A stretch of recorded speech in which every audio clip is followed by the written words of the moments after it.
बिस्मिल्लाहिर्रहमानिर्रहीम। अस्सलाम वालेकुम व्यूअर्स, उम्मीद है आप सब खैरियत से होंगे। आज एक बहुत ही अहम और इंटरेस्टिंग टॉपिक के साथ आपसे बात होगी और वो है कि हम लोग अपनी ज़िंदगी में गलत फैसले करते हैं और जानबूझकर उन पे कायम भी रहते हैं। हमारे कुछ व्यूअर्स ने भी हमें ये मशवरा दिया कि आप इस पे वीडियो बनाएं और वो बहुत ज़रूरी होगी। तो खैर आज आपको ये पता चलेगा कि लोग गलत फैसले क्यों करते हैं, जबकि वो जानते भी हैं कि उनके फैसले गलत थे, फिर उन पे कायम भी रहते हैं।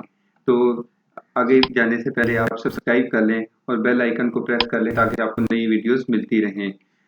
इसी पे रिसर्च करते हुए कि लोग अपने गलत फैसलों पे क्यों कायम रहते हैं, बैरे एम स्टार जो कैलिफोर्निया यूनिवर्सिटी के प्रोफेसर थे, उन्होंने ये डिस्कवर किया कि ये बेसिकली पूरा फिनोमिनन है जिसको कहते हैं escalation of commitment. People make wrong decisions and stick to them even in the presence of the consistent feedback that their decision was wrong. They know that their decision is wrong, but they still committed to their decisions. They still show commitment to their decisions and still stick to them simply. तो ये आखिर क्यों, तो जब ये बेरेम star ने ये concept introduce करवाया एस्केलेशन ऑफ कमिटमेंट का कि लोग गलत फैसले करते हैं, उनको पता भी चलता है कि उनका फैसला गलत है, फिर भी उस पर कायम रहते हैं। इस पे फर्दर रिसर्च की गई तो बहुत सारे फैक्टर्स आइडेंटिफाई किए गए कि ऐसा क्यों होता है। The first one is ego threat.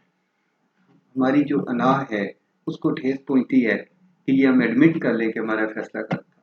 खानदान के बहुत से बड़े बुजुर्ग, पंचायतें, उसमें जो बड़े बड़े लोग बैठते हैं, सरपंच बैठते हैं, हमायदीन बैठते हैं, या जिन्हें खानदान के बड़े कहते हैं, वो कैसे माने कि उनसे गलत फैसला हुआ है। ये तो अना का मसला है। तो हमारे बहुत सारे फैसले, चाहे खासकर वो फैसले जो दूसरों की ज़िंदगी से रिलेटेड होते हैं, लेकिन उनकी लोगों की ज़िंदगियां खराब हो जाती हैं, लेकिन फैसले करने वाले अपना फैसला तब्दील नहीं करते क्योंकि इससे अना को ठेस पहुंचती है।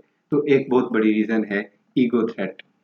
एक है कॉग्निटिव इनफ्लेक्सिबिलिटी। बाद लोग फितरतन इतने रिजिड होते हैं, उनका उनके बिल्कुल उनमें कोई फ्लेक्सिबिलिटी नहीं होती, कोई साइकोलॉजिकल फ्लेक्सिबिलिटी, कॉग्निटिव फ्लेक्सिबिलिटी नहीं होती, और वो जो एक बार फैसला कर लेते हैं उसके बाद उससे कभी पीछे नहीं हटते, अपनी रिजिड कॉग्निशंस की वजह से और अपनी रिजिड नेचर की वजह से। तो ये कॉग्निटिव इनफ्लेक्सिबिलिटी एक बहुत बड़ा इशू है।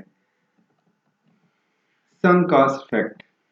हर फैसले की एक कास्ट है, और जब आप उसको छोड़ के नया फैसला करते हैं तो आपको उसकी भी कोई कीमत अदा करनी पड़ती है। ऐसे ही जैसे आपने एक कारोबार में कुछ इन्वेस्ट किया हो और फिर आप सोचें कि शायद इतना और इन्वेस्ट कर दें तो ये कामयाब हो जाएगा, तो आप उससे पीछे नहीं हट सकते। या किसी ने, हम ऐसी जॉब्स क्यों करते हैं जिन्हें हम पसंद नहीं करते, हम तंग होते हैं लेकिन जॉब करे जाते हैं। लोगों की शादियां जहाँ पे होती हैं एडजस्ट नहीं होते लेकिन अपने रिलेशन को कंटिन्यू करते हैं, क्योंकि जो रीडिसीजन है उसकी कॉस्ट बहुत ज़्यादा है। आपको पता है टाइम बहुत गुजर चुका होता है, अपना बहुत कुछ आप उसमें इन्वेस्ट कर चुके होते हैं, तो आपको पता है कि वो सारा जो आपकी कॉस्ट, आपका टाइम और आपका जो कुछ उसमें इन्वेस्ट हुआ सब डूब जाएगा। उस डर से फिर आप आगे रिस्क लेके और उन चीज़ों में इन्वेस्ट करते रहते हैं और अपने गलत डिसीजंस को कंटिन्यू करते हैं। सोशल प्रेशर्स बड़ा मसला है कि जो एक तो है ना हमारी सोशियोलॉजी, और एक जो लोग लिखते हैं डार्क साइड ऑफ सोशियोलॉजी, वो ये भी है कि बहुत सारे गलत फैसले आप सोसाइटी की वजह से करते हैं, सोसाइटी की वजह से उन पे कायम रहते हैं, उससे पीछे नहीं हट सकते। आपको पता होता है कि आपका जो सोशल इमेज है, जो आपकी सोशल आइडेंटिटी है, वो आपकी डिस्टर्ब हो जाएगी। लोग नहीं करने देते। आप लोगों को कहते सुनेंगे कि मैं ये कर देता, लेकिन लोग ही क्या कहेंगे। तो ये जो लोग क्या कहेंगे, जब लोग कहते हैं, जब यहाँ पे आके रुकते हैं, तो इसका मतलब ये है कि वो जो करना चाहते हैं वो भी नहीं कर सकते लोगों की वजह से। तो ये जो सोशल प्रेशर है, इसका बहुत बड़ा इम्पैक्ट है कि लोग अपने गलत फैसलों पे कायम रहते हैं और उन्हें जो है रिवाइज नहीं करते। Emotional involvement. आप कितनी ही काउंसलिंग करें, समझाएं, जो लोगों की इमोशनल इन्वॉल्वमेंट्स होती हैं, जैसे देखें पसंद के इश्यूज जो हैं लोगों की, लव, आप जितना भी उन्हें समझा दें, उन्हें पता भी होता है कि चीज़ें कंपैटिबल नहीं हैं, ये इन चीज़ों का कोई नुकसान, लेकिन वो परवाह नहीं करते। ऐसे बहुत सारी हमारी इमोशनल इन्वॉल्वमेंट्स हैं। जब हम किसी डिसीजन में इमोशनली इन्वॉल्व होते हैं, फिर हम बॉदर नहीं करते कि उससे हमें फ़ायदा हो रहा है या नुकसान हो रहा है। हम उन्हीं डिसीजंस से अपनी कमिटमेंट शो करते हैं। तो ये जो इमोशनल इन्वॉल्वमेंट है, इससे बड़ी फर्म डिसीजनल कमिटमेंट होती है, चाहे हमारे गलत ही फैसले हों।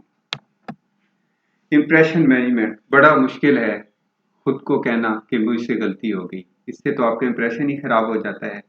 तो लोग क्या कहेंगे कि जी इसने क्या कर दिया। तो हम जो हर एक चाहता है कि अच्छा उसे अच्छा कहें लोग। तो कैसे वो मान ले कि उससे गलती होगी। तो बहुत बड़ी बात है अपनी गलती को मानना, फिर उसको करेक्ट भी करना। इससे इंसान के इम्प्रेशन, उसकी इमेज पे बात आती है। इसलिए लोग अपने इम्प्रेशन नहीं खराब करना चाहते और वो कभी भी अपने नहीं मानते कि हम अपना फैसला चेंज करेंगे अगरचे वो गलत ही था। फिर है कॉम्पिटिटिव इरेशनैलिटी। आप कभी देखें, ये जो गैंग्स हैं, जो लोगों की सालों से झगड़े चले आते हैं, उन्हें पता होता है कि हम गलत काम कर रहे हैं, उसमें इन्वेस्ट किए जा रहे हैं, लोगों को अपना ह्यूमन कैपिटल खराब कर रहे हैं, अपना फाइनेंसेस, अपना टाइम, अपनी नस्लें उन्होंने उसमें बर्बाद कर दी। लेकिन जब आपने ये डिसाइड कर लिया कि आपने का माइंडसेट बन गया, एक इरेशनल माइंडसेट बन गया कि जी नहीं, आपने एट एनी कॉस्ट आपने तो दूसरे को लेट डाउन करना है, डिफीट उसको करना है आपने। तो फिर लोग इन्वेस्ट करते हैं। आपके सामने बहुत सारे ऐसे लोग हैं जिनकी सालों साल दुश्मनियाँ चली रहती हैं और सालों वो अपनी नफ़रतों में उनमें कंट्रीब्यूशन कर कभी भी वो नहीं करते कि अपनी ज़िंदगी में बैठें, खुद को वक़्त दें और अपनी ज़िंदगी को बेमकसद बर्बाद ना करें। तो ये है कॉम्पिटिटिव इरेशनैलिटी। जजमेंटल वॉइसेस, हमने अपने ज़हन में इमेजेस बना लिए हैं, हमारा स्कीमा बन चुका है कि ये सही बंदा ऐसा है, ये ऐसा है। जो बुरा है वो अच्छा हो जाए तो हम उसकी अच्छाई को भी वैसे ही परसीव करते हैं कि नहीं जी, ये कैसे हो सकता है, ये शायद मुझे धोखा देने की एक कोशिश हो। तो हमने जो एक बार चीज़ों के बारे में, लोगों के बारे में अपनी जजमेंट्स फॉर्म कर ली हैं, वो बहुत मुश्किल होती हैं तब्दील होनी। जैसे आप कहते हैं ना, first impression is last impression. तो हमने चीज़ों के बारे में, लोगों के बारे में अपने माइंड में माइंडसेट बना लिया, एक इंप्रेशन फॉर्म कर लिए हैं और we are not willing to change them. आप देखें, किसी से अगर आपका कभी इख्तिलाफ रहा हो, वो बाद में उस अपनी मिस्टेक्स को रेक्टिफाई करने की भी कोशिश करे, but we are not willing because we know that he she is not good. तो बस हमारी ये जो प्रीवियस जजमेंट्स होती हैं, वो हमें आगे जजमेंट करने में हमारी रुकावट का बायस बनती हैं। सेल्फ कंफर्मेशन, ये बहुत बड़ा मसला है कि हम कहते हैं हमें कोई ब्लेम ना करे, क्योंकि जब हम पे ब्लेम करेंगे तो फिर हमारी जो सेल्फ है वो तो रिस्क पे होगी। तो हम इसलिए कहते, हर इंडिविजुअल यही कहता है कि जो उसने बात कही हो वो सही निकले, जो उसने फैसला किया था वो गलत ना साबित हो, और जो उसने कहा वो सही था, जो उसने किया वो भी सही था। तो हम बेसिकली खुद को कंफर्म करते रहते हैं और हम उस किसी भी फैसले की डार्क साइड को कभी नहीं विलिंग होते एक्सेप्ट करने के लिए। हम इंडोर्स करते हैं अपने ओपिनियन को कि नहीं, ये सही फैसला था। We have thousands of justifications और हम बड़े अच्छे कहते हैं ना, हम बड़ी अपनी खामियों के बड़े अच्छे वकील होते हैं और दूसरों की खामियों के बड़े अच्छे जज होते हैं। तो हम अब बेसिकली एडवोकेसी करते हैं कि जी ये हालात थे, ये किया, यही यही फैसला सही था, और उन पे हम कायम रहते हैं। फिर है ओवर कॉन्फिडेंस।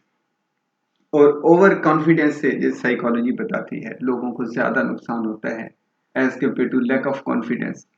तो अब ओवर कॉन्फिडेंस ये है कि कुछ लोगों को ये उनके ज़हन में ये बात बैठ गई होती है कि वो गलत कर कैसे सकते हैं।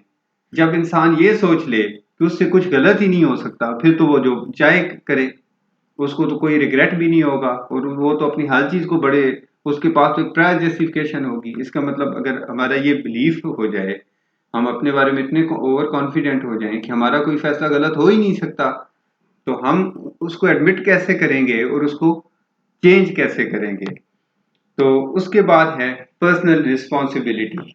और पर्सनल रिस्पॉन्सिबिलिटी ये है, जो फैसला करता है वो ही उसका जिम्मेदार भी होता है। जाहिर है वही, उसको एक्सेप्ट करना पड़ता है कि ये मैंने फैसला किया था, और उसको ये भी एक्सेप्ट करना पड़ता है कि ये फैसला मुझसे गलत हुआ, जो कि बहुत बड़ी बात है, लोग नहीं करते। तो क्योंकि आपके जो फैसले होते हैं अल्टीमेटली आप उनके रिस्पॉन्सिबल होते हैं अपने फैसलों के जो आप खुद करते हैं, चाहे वो अपने बारे में हों चाहे वो दूसरों के बारे में हों। तो लोग क्योंकि पर्सनल रिस्पॉन्सिबिलिटी नहीं लेना चाहते, इसलिए लोग अपने गलत किए हुए फैसलों पे कायम रहते हैं। और उसके बाद है अनरियलिस्टिक ऑप्टिमिज्म। हमें एक कॉन्सेप्ट है थ्योरी ऑफ अल्टीमेट कॉन्फ्लिक्ट, कि जिससे हमारा एक बार कॉन्फ्लिक्ट हो जाए वो चांसेस रहते हैं कि दोबारा भी कॉन्फ्लिक्ट हो, क्योंकि because there is a memory of conflict. उसको आप कैसे खत्म करेंगे? कॉन्फ्लिक्ट तो आप खत्म कर देंगे, मेमोरी उसकी कैसे खत्म करेंगे? जो उससे मेमोरी फॉर्मेशन होगी दोनों साइडों पे। लेकिन होता क्या है अच्छे की उम्मीद पे, अब देखें जैसे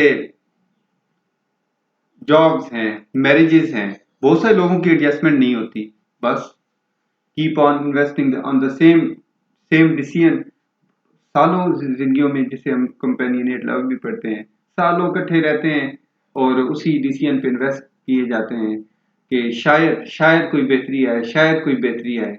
और इसी तरह जॉब्स पे कि शायद हालात बेहतर हो, शायद हालात बेहतर हो। तो ये हमारा एक अनरियलिस्टिक ऑप्टिमिज्म है कि हम ग्राउंड रियलिटीज को इग्नोर करके ये सोचते हैं कि कुछ अच्छा होगा। तो आपको कहते हैं ना, वक्त करता है परवरिश बरसों, हादसा एकदम नहीं होता।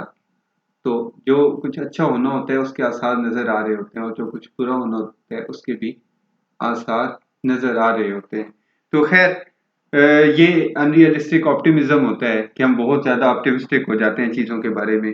ये थे वो फैक्टर्स जो हमारे गलत फैसलों पे हमें कायम रखने में कारफरमा होते हैं। उम्मीद है आपको इसका फायदा होगा अपनी जिंदगी में। जो जानते हैं, जो जिनको पता चलता है कि ऐसा भी कुछ होता है कि हमसे गलत फैसले हो भी जाए, इससे हमें ये लर्न करना चाहिए कि हमसे ज़िंदगी में गलत फैसले भी हो सकते हैं। और दूसरा ये कि अगर हमसे गलत फैसले हों तो हमें रीडिसीजन करना चाहिए, अपने डिसीजंस को रिकंसिडर करना चाहिए, अपने डिसीजंस पे, गलत फैसलों पे हमें कायम नहीं रहना चाहिए। खुश रहें।